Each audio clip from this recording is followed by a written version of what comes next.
Olá a todos, sejam muito bem-vindos. Hoje daremos início a uma jornada matemática que ultrapassa gráficos no papel milimetrado, equações em livros didáticos ou provas escolares. Vamos nos aprofundar no estudo das cônicas, figuras geométricas que possuem um papel central na história da matemática e nas aplicações práticas do nosso cotidiano. Você já se perguntou por que as antenas parabólicas têm aquele formato específico? Ou por que os planetas descrevem órbitas que não são círculos perfeitos? Já percebeu que as torres de resfriamento de usinas nucleares não são cilíndricas, mas têm uma curvatura bastante específica? Tudo isso tem a ver com as cônicas, formas geométricas que nascem da interseção entre um plano e um cone duplo. Essas curvas começaram a ser estudadas ainda na Grécia Antiga. Um matemático chamado Apolônio de Perga, por volta de 200 a.C., foi o responsável por formalizar o estudo das seções cônicas. Ele escreveu um tratado inteiro chamado Cônicas, em 8 volumes, dos quais apenas 4 sobreviveram integralmente. Nesse trabalho, Apolônio foi capaz de descrever as propriedades que hoje conhecemos como parábola, elipse e hipérbole. Tudo isso sem o aparato algébrico que usamos atualmente, ou seja, sem equações. As cônicas surgem quando cortamos um cone duplo, que é basicamente 2 cones unidos pelas bases, com um plano. A posição e a inclinação desse plano determinam a figura que será formada. Se o plano for paralelo a uma das geratrizes do cone, temos uma parábola. Se ele cortar transversalmente as duas partes do cone, temos uma hipérbole. Se cortar apenas uma das partes de forma inclinada, mas não paralela às geratrizes, formaremos uma elipse. E, em caso especial, quando o plano é perpendicularmente ao eixo do cone, a interseção é um círculo, que é uma elipse particular. Mas por que estudar isso? Qual a relevância hoje, em pleno século XXI, de estudar a geometria das cônicas? A resposta é bem simples, elas ainda explicam o mundo. A física usa cônicas para descrever o movimento. A engenharia usa as cônicas para projetar estruturas e mecanismos eficientes. E a astronomia, a mais antiga das ciências, continua usando as cônicas para entender as órbitas dos corpos celestes. Neste seminário, iremos explorar cada uma dessas figuras com calma. Vamos observar como as definições geométricas se conectam com as equações algébricas, como as propriedades dessas curvas podem ser provadas e visualizadas, e, principalmente, como cada uma dessas curvas se manifestam na prática. A ordem que adotamos será, primeiro, a parábola, por mais intuitiva que ela seja, associada ao lançamento de projéteis. Depois, estudaremos a elipse, ligada às órbitas planetárias e acústicas. E, por fim, a hipérbole, com sua aparência mais abstrata, mas aplicações em fenômenos físicos, comunicação e engenharia civil. Vamos mergulhar fundo nessa temática e desvendar todos os detalhes e encantos das seções cônicas. Espero que ao final desta apresentação você não aprenda apenas o que são parábolas, elipses e hipérboles, mas consiga enxergá-las em seu entorno, em pontes, satélites, edifícios, radares, telescópios, sistemas de GPS e até mesmo nas formas da natureza.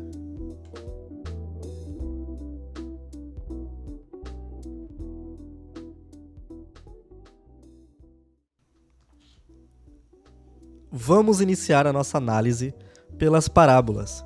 Elas são talvez a mais familiar das cônicas para a maioria das pessoas, por aparecer em situações cotidianas, como o movimento de um objeto lançado no ar, aquele famoso arco que vemos quando jogamos uma bola. Mas sua estrutura vai muito além disso. A definição geométrica da parábola é simples e poderosa. Uma parábola é o conjunto de todos os pontos de um plano que estão à mesma distância de um ponto fixo, chamado de foco, e de uma reta fixa, chamada de diretriz. Essa condição de igualdade de distância é o que confere à parábola sua simetria tão característica. Vamos visualizar isto. Imagine um ponto F de foco e uma reta D de diretriz. Pegue qualquer ponto P da parábola, a distância de P até F deve ser exatamente igual à distância de P até a reta D. Essa condição se mantém para qualquer ponto da curva, e é por isso que define a sua forma. A equação padrão da parábola depende da sua orientação. Quando o eixo de simetria é vertical, a equação é dada por y é igual a x menos x0 elevado ao quadrado mais y0. Aqui, x0 e y0 é o vértice da parábola, o ponto de mínima ou altura máxima, dependendo do sinal de A. Quando A é positivo, a parábola se abre para cima. Quando A é negativo, ela se abre para baixo. Também existe a versão com o eixo horizontal, que é dada pela fórmula x é igual a y menos y0 ao quadrado mais x0. Essa fórmula ocorre quando a parábola se abre para a direita ou para a esquerda. Agora, observe que essa equação é de segundo grau. É por isso que dizemos que as funções quadráticas geram parábolas. Uma função do tipo f de x é igual a x ao quadrado mais bx mais c sempre terá um gráfico parabólico. Agora iremos falar sobre uma curiosidade fascinante: a reflexão dos raios de luz em uma parábola. Toda parábola tem a propriedade de refletir a luz, ou o som, que incide paralelamente ao seu eixo em direção ao seu foco. Por isso, espelhos parabólicos são usados em antenas parabólicas, faróis de carro, refletores de estádio, microfones direcionais e até telescópios. Isso porque qualquer sinal vindo de uma direção paralela ao eixo da parábola será refletido diretamente ao foco. Agora, pense na aplicação da engenharia. Em uma ponte suspensa, com cabos que sustentam o tabuleiro, a curva dos cabos, chamada de catenária, se assemelha a uma parábola, em certas condições. Essa ideia é usada em projetos arquitetônicos para distribuir o peso e tensão de forma eficiente. Na física, especialmente na cinemática, o lançamento oblíquo é modelado por uma parábola. Quando você lança um objeto com uma velocidade inicial em um ângulo, a trajetória que ele descreve no ar sobre a ação da gravidade tem a equação do tipo y é igual x vezes tangente de θ menos g vezes x ao quadrado dividido por 2 vezes v0 ao quadrado vezes cosseno ao quadrado de θ.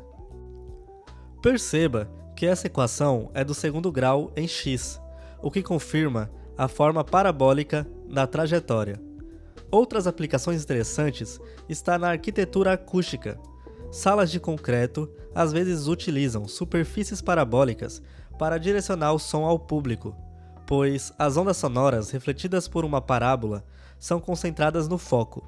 Um exemplo disso é o famoso Whispering Gallery, da Catedral de São Paulo, em Londres. Você fala sussurrando de um lado da cápsula e alguém consegue ouvir do outro lado, mesmo a dezenas de metros de distância. Isso acontece porque a curvatura do domo é semelhante a uma parábola rotacionada, e ela direciona o som com extrema precisão. Até mesmo em satélites e radares, o uso da superfície parabólica é indispensável. A antena parabólica, por exemplo, capta ondas eletromagnéticas que chegam paralelas ao seu eixo e as concentra extremamente no ponto onde está o receptor, que fica no foco. E não para por aí, viu? A parábola também aparece na natureza. A trajetória da água saindo de uma fonte, ou a curva de uma corda quando balança suavemente, podem ser aproximadas por parábolas, dependendo das condições envolvidas. Agora, vamos retornar à ideia da equação. Além da forma canônica que já vimos, também podemos obter a equação da parábola usando sua definição geométrica. A igualar a distância de um ponto x e y ao foco x0 e y0 e a reta diretriz e aplicar a fórmula da distância entre o ponto e reta, chegamos à equação padrão da parábola. Isso é um ótimo exercício de dedução para quem está aprendendo geometria analítica. Uma última curiosidade: a parábola tem infinitas aplicações tecnológicas, mas também tem um papel histórico importante. Arquimedes foi um dos primeiros a explorar a área da parábola e, inclusive, mostrou que a área delimitada por uma parábola e uma linha reta é exatamente 4/3 da área de um triângulo inscrito. Ele fez isso século antes do cálculo integral ser inventado, usando somas infinitas. Isso mostra como a parábola foi, desde o início dos primórdios, uma fonte de inspiração matemática.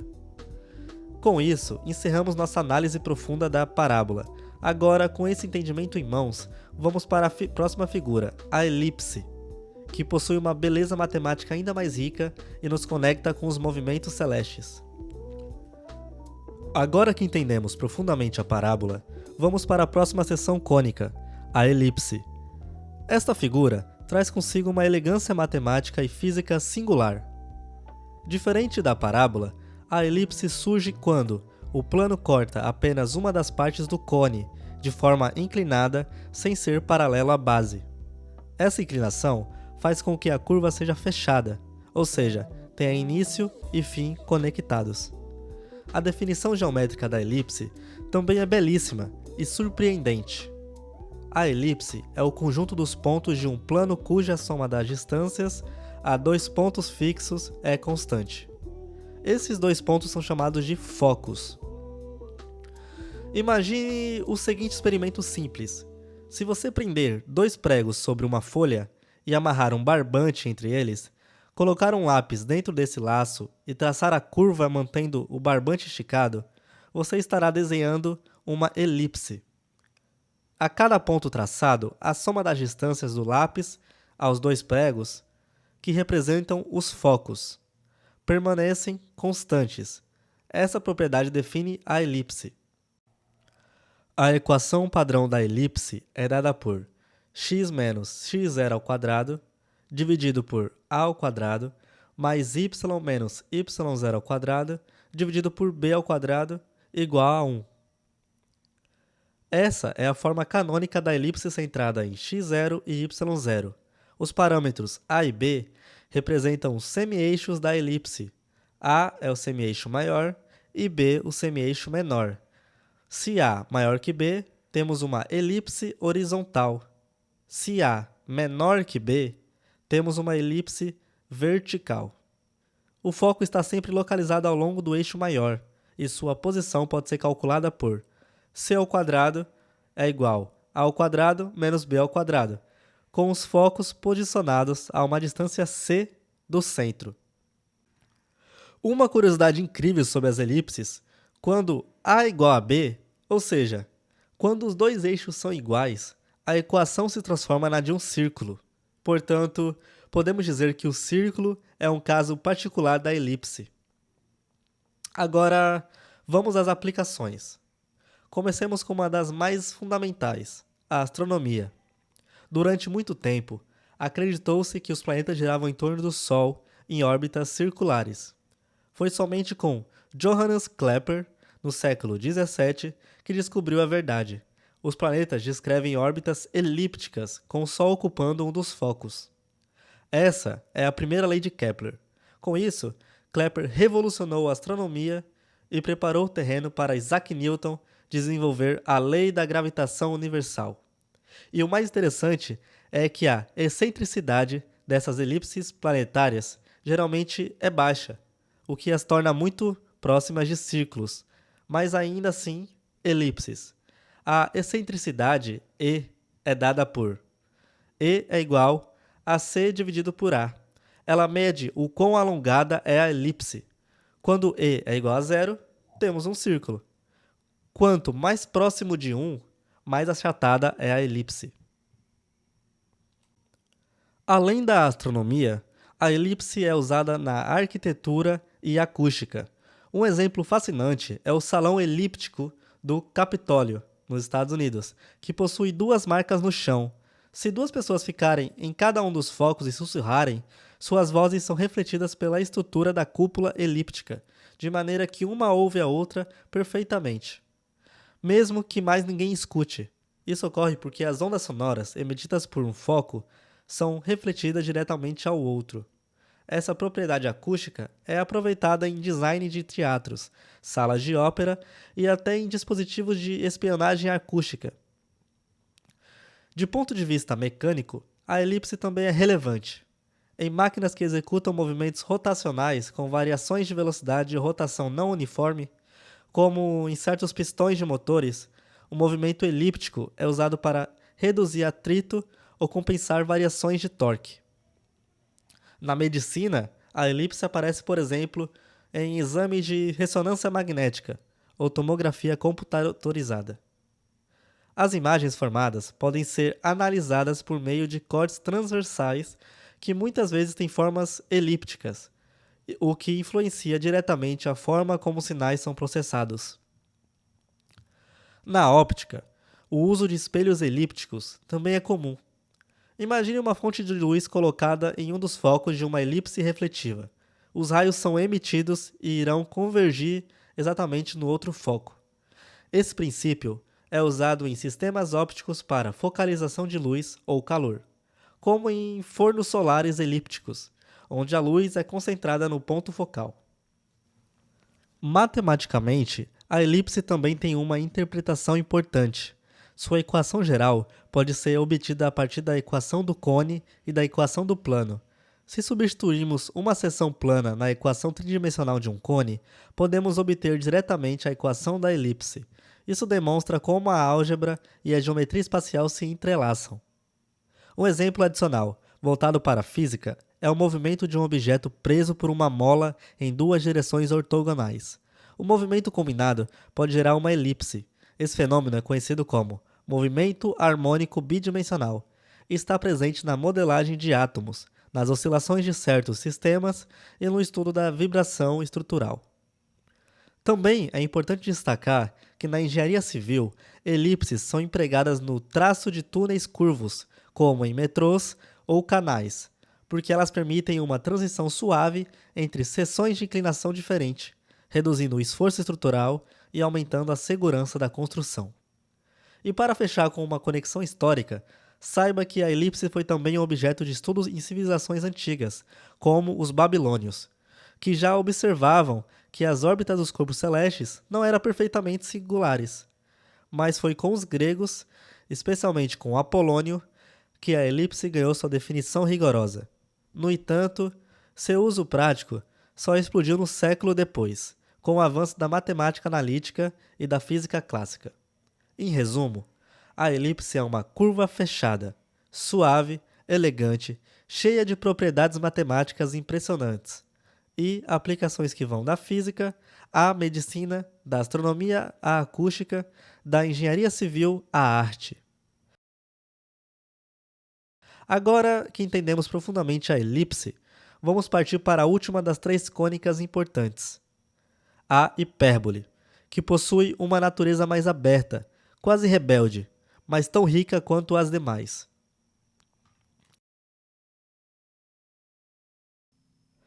Chegamos agora à última das três seções cônicas principais. A hipérbole, ao contrário da elipse e da parábola, que são curvas suaves e que evocam a ideia de movimento contínuo ou fechado, a hipérbole é uma curva aberta e simétrica, que representa separação, expansão e dualidade. A hipérbole surge quando um plano corta ambos os lados do cone duplo, em um ângulo mais acentuado que o da base. Isso cria curvas abertas, espelhadas entre si, que se afastam indefinidamente. Ou seja, a hipérbole nunca se fecha, ela se abre cada vez mais conforme se afasta do centro.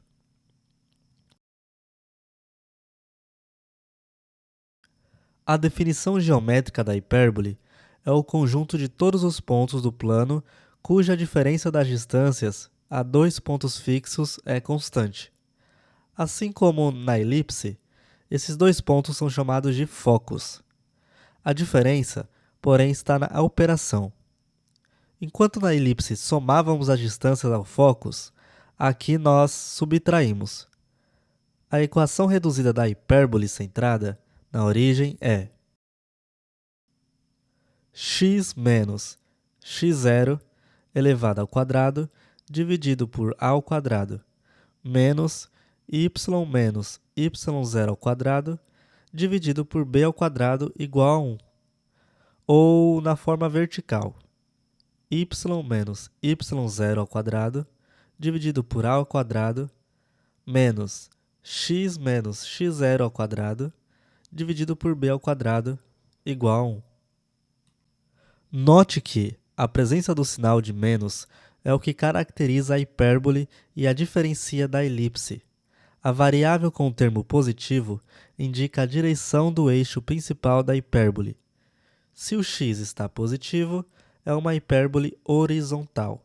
Se o y está positivo, é vertical. Assim como na elipse, os parâmetros a, b e c aparecem com a seguinte relação: c ao quadrado é igual a ao quadrado mais b ao quadrado. Observe a diferença crucial em relação à elipse. Aqui, c é maior que a, o que mostra que os focos da hipérbole estão mais afastados que o vértice. Os dois ramos da hipérbole se estendem em direções opostas a partir dos vértices, e cada um aponta para o infinito. Um elemento visual muito interessante da hipérbole são suas assíntotas. Diferente de parábolas e elipses, as hipérboles têm linhas retas imaginárias, chamadas assíntotas, que a curva nunca toca, mas se aproxima infinitamente. Essas assíntotas cruzam no centro da hipérbole e orientam sua abertura. As equações das assíntotas para uma hipérbole centrada na origem são y é igual mais ou menos b sobre a vezes x para hipérboles horizontais e y é igual mais ou menos a dividido por b vezes x para hipérboles verticais. Essas linhas funcionam como guias que mostram para onde a hipérbole está se dirigindo. Em representações gráficas, traçamos essas retas pontilhadas para dar forma ao conjunto. A hipérbole tem inúmeras aplicações práticas. Uma das mais impressionantes está na astronomia e na astrofísica. Enquanto as órbitas elípticas descrevem movimentos de corpos que estão presos gravitacionalmente, como planetas ao redor do Sol, as hipérboles aparecem quando um corpo celeste passa perto de outro, mas com energia suficiente para escapar da atração gravitacional. Esse movimento é chamado de órbita hiperbólica. Um exemplo marcante, as sondas Voyager 1 e 2, enviadas pela NASA nos anos de 1970, após passarem pelos planetas do Sistema Solar, seguiram trajetórias hiperbólicas, saindo do Sistema Solar. Isso só foi possível porque elas alcançaram uma velocidade superior à chamada velocidade de escape. A trajetória hiperbólica é a representação gráfica do movimento de um corpo com velocidade maior que é necessária para vencer a gravidade de outro. A Voyager 1, lançada em 1977, ficou famosa pelo pálido ponto azul, a foto da Terra tirada a 6 bilhões de quilômetros. Hoje ela está a incríveis 24 bilhões de quilômetros, cerca de 160 vezes a distância entre a Terra e o Sol. Em outubro de 2024, após um mês em silêncio devido a um apagão, a NASA conseguiu restabelecer o contato usando um transmissor reserva que não era usado desde 1981. Já a Voyager 2 está a mais de 20 bilhões de quilômetros, ainda enviando dados sobre o espaço interestelar. Elas são os objetos mais distantes já enviados pela humanidade. Quando a velocidade do corpo ultrapassa esse valor, sua trajetória deixa de ser elíptica e se transforma em hiperbólica. Além disso, a hipérbole também aparece na teoria da relatividade de Einstein. Em diagramas espaço-tempo, o comportamento de partículas aceleradas se manifesta como trajetórias hiperbólicas. Isso porque a aceleração constante em relatividade especial não gera uma parábola, como acontece na física clássica, mas uma hipérbole, evidenciando a diferença entre os modelos. No mundo da engenharia de telecomunicações, a hipérbole aparece no método de localização conhecida como TDOA, Time Difference of Arrival. Esse método é usado, por exemplo, no rastreamento de sinais de celular e GPS. Quando o sinal é recebido por duas antenas em tempos diferentes, o lugar onde ele pode estar se localiza em uma hipérbole. Cruzando várias hipérboles obtidas por diferentes pares de antenas, é possível determinar a posição exata do emissor. Outro exemplo fascinante vem da acústica.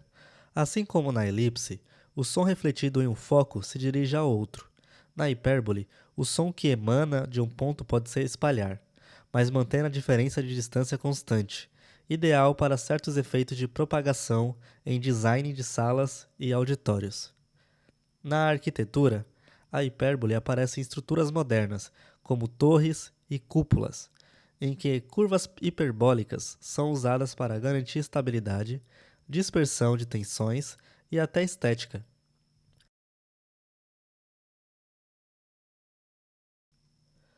Na matemática pura, a hipérbole tem uma relação profunda com a função hiperbólica, que se baseia em razões de exponenciais. As funções seno hiperbólico e cosseno hiperbólico descrevem o formato de um cabo suspenso, como fios elétricos entre dois postes. Essa curva é chamada de catenária. E mais, o gráfico da função y é igual a 1 dividido por x. Também é uma hipérbole, uma das mais simples. Essa função aparece na engenharia elétrica, física quântica, teoria das cordas e outras áreas avançadas da ciência. Historicamente, a hipérbole foi estudada por Apolônio, mas teve papel secundário por muitos séculos. Foi com o avanço da matemática analítica no século XVII e com a revolução da física no século XX que essa curva passou a ser protagonista em diversos campos. Então, podemos dizer que a hipérbole representa a curva da liberdade, da separação, do infinito. É a única entre as cônicas principais que nos leva para longe, que nos conecta com a ideia de fuga, de ultrapassar os limites.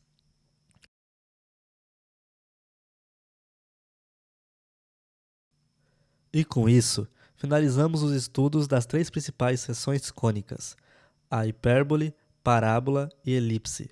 Mas nossa jornada ainda não terminou. Agora vamos fazer uma síntese visual e conceitual de tudo o que vimos, destacando semelhanças, diferenças e aplicações conjuntas das cônicas.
Agora que exploramos com profundidade cada uma das três seções cônicas, a parábola, a elipse e a hipérbole, é hora de fazermos uma síntese comparativa. Vamos refletir sobre como essas curvas se relacionam entre si, onde se diferenciam e por que elas são tão fundamentais na matemática e na ciência.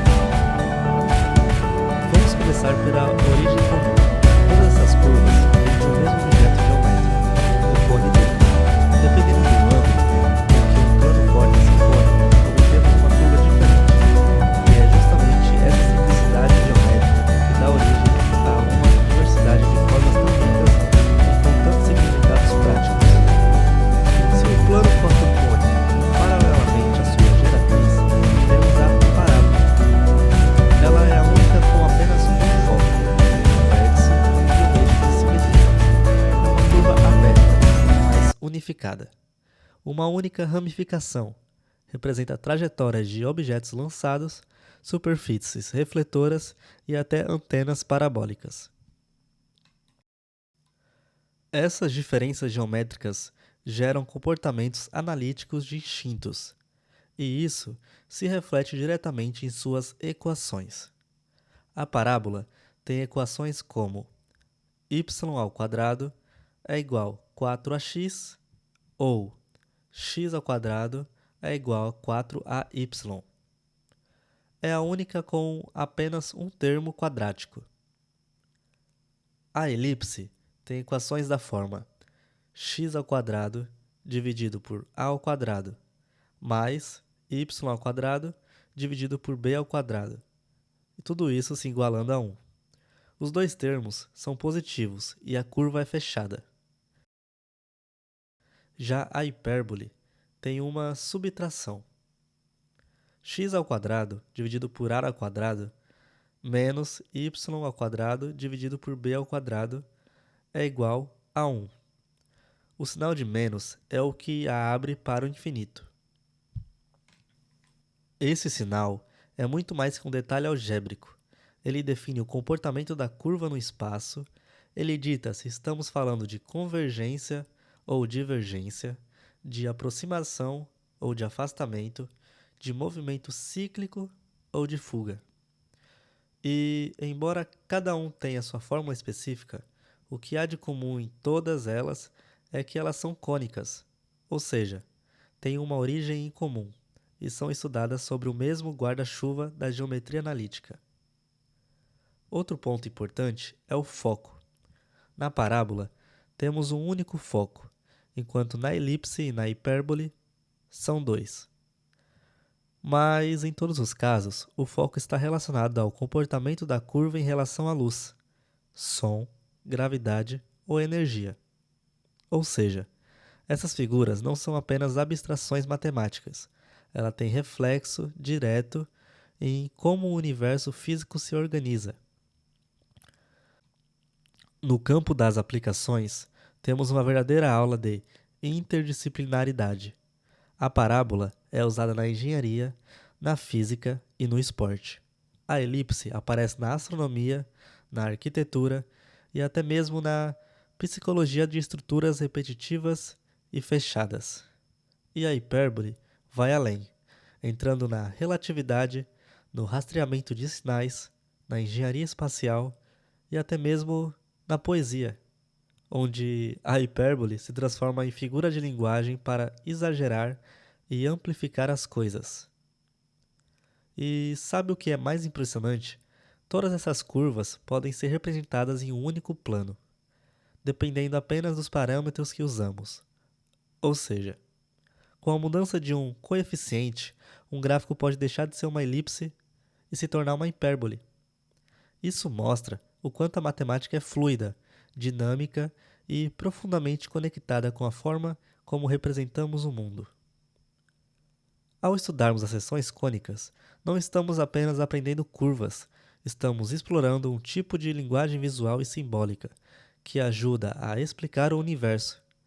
Desde o lançamento de uma bola até a órbita de um cometa, desde o foco de uma lanterna até o eco de um som em uma sala de concertos, desde a trajetória de uma sonda interplanetária até as redes de localização que usamos nos nossos celulares todos os dias. E por fim, vale lembrar que essas curvas também são beleza pura. Os arquitetos usam cônicas para projetar cúpulas, pontes, colunas.